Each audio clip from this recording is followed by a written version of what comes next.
Hello everyone! In this video I will present to you 5 apps that I've used in the past and that I think you should consider using if you want to skyrocket your language learning for 2020. This video will be especially useful to you if you're new to language learning apps and want to know where to start. But if you're an advanced language learner, you might still discover something new. For each app, I will give you 3 reasons why I recommend it in the first place, and also because I like to keep a certain degree of objectivity in my videos, I will also give you a reason why this app might not be for you. As you might have guessed, this video is not sponsored at all, so you can expect my honest opinion throughout the video. And if you stay with me until the end of the video, I'll share with you an awesome language learning tool that I've discovered this year, so stay tuned to find out. Ooh, by the way, my name is Kevin, I'm a polyglot, a language teacher and a linguist, and on this channel I do videos related to language learning and linguistics. So if that's what you're into, then you know what to do. Subscribe!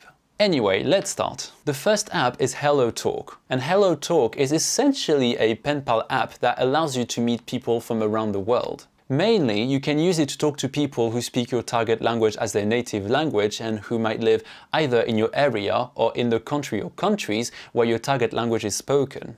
I've been using it for a long time now, and it's been great for me to meet Japanese people with whom I could practice my Japanese. I have even made a great friend there, and yes, Chucky, that is you. And overall, I think it's a great app to allow you to connect with people with whom you might not have been able to do that without this app. Overall, here are for me its main strengths. Number 1, I think it's a great way to meet native speakers who speak your native language and also potentially form great friendships. Number 2, there are great features included in the app, such as being able to send voice messages.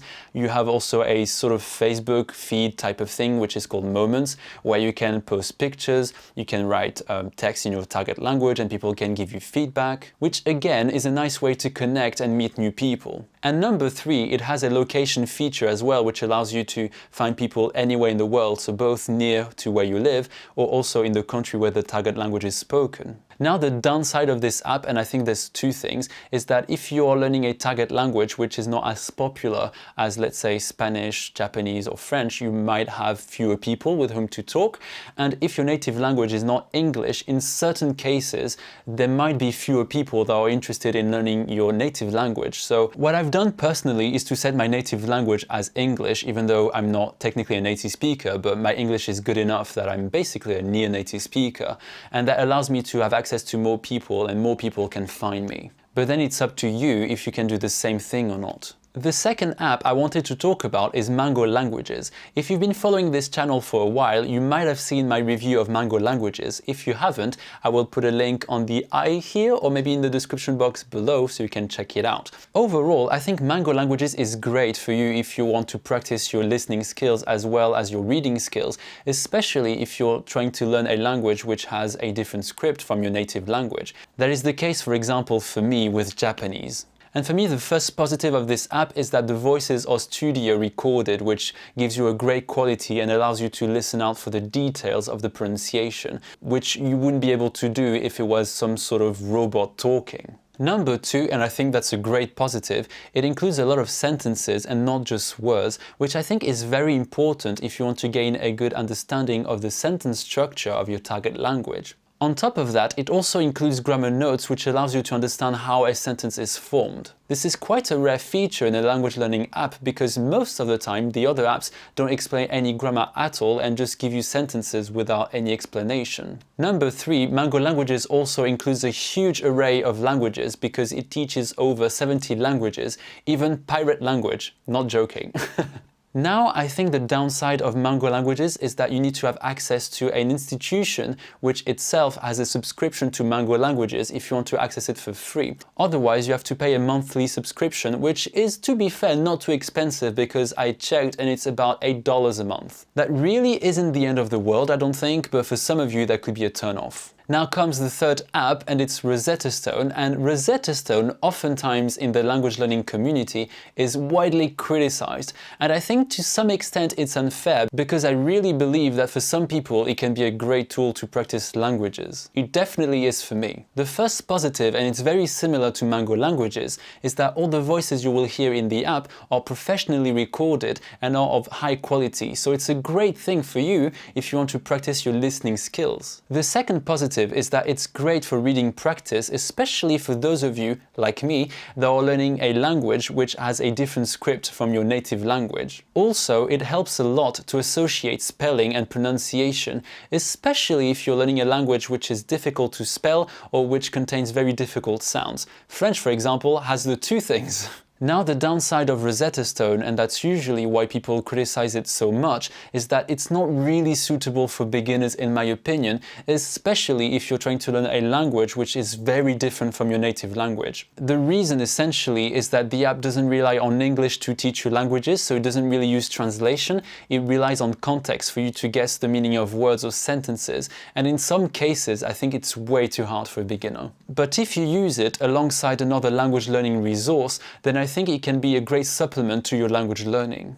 Number 4, and I couldn't make this video without talking about it, it's Anki. Some love it, some hate it, but you can probably tell which side I'm on. Essentially, to keep it simple, Anki is a space repetition software which automatically manages flashcards. In practice, this means that you can either import a deck that you can download on the internet or create one yourself, and then when you're practicing and revising your decks, the app will ask you how confident you are with each flashcard as you test yourself, and then you can decide to press, for example, easy, so the card will come later again, maybe in 4 or 5 days, or if it's difficult, you can ask the app to sort of quiz you again on the same card. I hope that made sense, but just to be sure, I will put some links in the description box below so you can check out some tutorials or some videos which will explain to you exactly how Anki works. In my opinion, Anki has a lot of strong points. The first one for me is that you can import decks that are already made by other people, so that saves you a lot of time,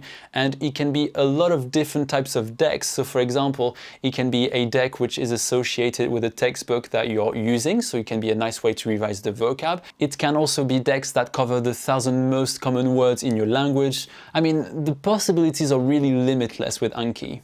Number 2, it's probably the most efficient way of learning vocabulary. And some of the decks online, not all, also include audio files, which means that for each flashcard you will also be able to hear the word or the sentence that you're trying to learn. Number 3, and that's for advanced Anki users, it's highly customizable, but it's a learning curve which I think it's quite steep.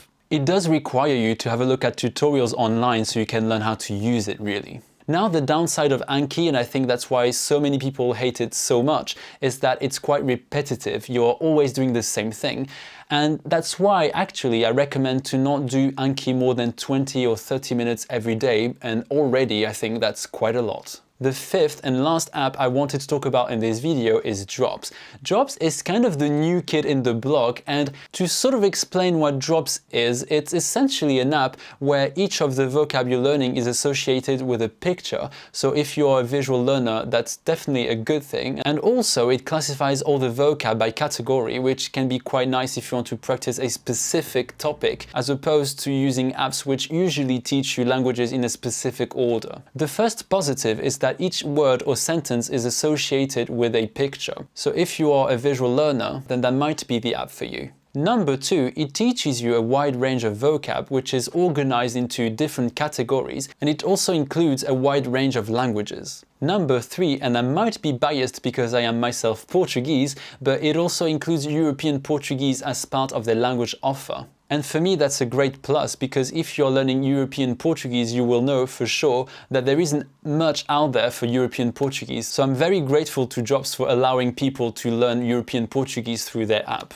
And now the negative for Drops is that it mainly focuses on teaching you vocab and sentences, and it doesn't include any teaching per se of a language, so that might not be the best resource if you want to reach high fluency. Although I think it's a great app if you want to learn or revise basic vocab and just get started with a language. And finally, as I said at the beginning of the video, I also wanted to talk about an amazing tool that I've discovered this year, and it's called Netflix for language learning. It's essentially an extension for Chrome, which you can install. It's very simple, and it allows you to have access to double subtitles on Netflix. So if Netflix is your thing, I definitely recommend for you to install it. It also includes a lot of features which would be too long for me to explain in this video, but as usual, I will be sure to leave some links in the description box below so you can check it out and learn more about this amazing Chrome extension. So that's it for this video. I hope you enjoyed it. I definitely loved doing this video because I was able to share a lot of the things that I've been using myself. And feel free to leave a comment if there's any other apps that you've tried that you'd like to also recommend to other people. And I will see you later. Bye!